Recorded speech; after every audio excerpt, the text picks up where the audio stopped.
Ang programang ito ay rated SPG. Striktong patnubay at gabay ng magulang ang kailangan. Maaaring may masiselang tema, lengguwahe, karahasan, sexual, horror o droga na hindi angkop sa mga bata. Magandang araw mga kaibigan. Nanonood rin ba kayo ng Batang Quiapo? Narito ang mga kaganapan.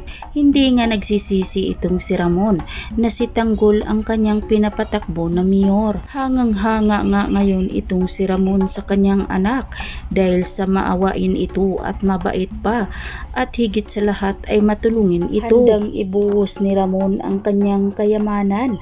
Manalo lang si Tanggol bilang mayor. Ngunit inayawan naman ito ni Tanggol dahil ayaw nga niyang dayain ang kanyang pagkapanalo bilang mayor. Dahil gusto ni Tanggol ay manalo siyang malinis at walang halong dayaan. Kaya naman hangang-hanga si Ramon sa kanyang anak na si Tanggol. Pagkatapos magkausap ang mag-ama, sinubukan naman ni Marites ngayong kausapin itong si Tanggol at agad nga niyang sinabi na pinagmamalaki niya itong si Tanggol dahil napakabait nga daw ito at matulungin. Lalong-lalo na marami nga daw nailigtas ni Tanggol dahil sa nangyaring sunog. Ngunit nasasaktan si Marites sa mga sinasabi ni Tanggol dahil hindi nga daw nakita ni Marites noon ang kanyang kabaitan dahil ang laging nakikita ni Marites noon ay si Rigor. Sana nga raw ay noon pa nakita ni Marites ang kanyang pagkamatulungin. Kaya naman humingi na lang ng patawad si Marites kay Tanggol at bigyan ito ng isa pang pagkakataon na maipakita kay Tanggol at ipadama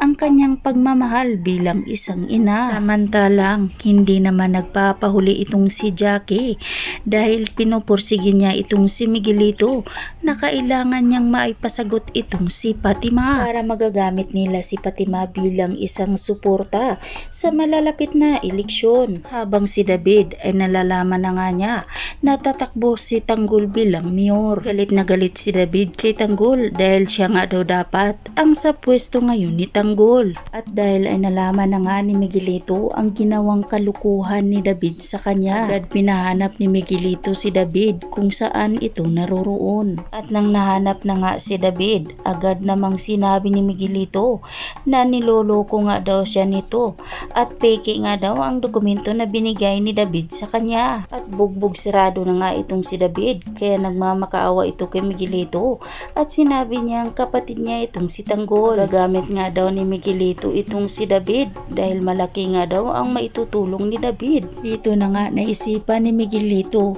ang gagawin ni David para kay Tanggol. Nutusan lang naman niya si David na tambangan nga itong si Tanggol dahil palabas nga ito sa presinto. Ngunit hindi magagawa ni David na tapusin ang kanyang kuya Tanggol at sa katunayan ay nilayasan niya ang grupo ni Miguelito at hinintay ni David na mangangampanya nga ang grupo nila Tanggol at doon na nga niya inabangan itong si Tanggol at humingi ito ng tulong sa kanya. Sa dami-dami ng tao, halos hindi nga makikilala ang isa't isa kaya sinigawan niya si Tanggol at ninawag niya itong kuya. Sigaw ni David kay Tanggol na gusto nga daw ipapaligpit ni Miguelito si Tanggol. Kaya dito na nga magsimula ang away ng Montenegro at mga Guerrero. Sa pagkakataong ito, dito na magkakasamang muli ang magkakapatid at magkakampihan pa.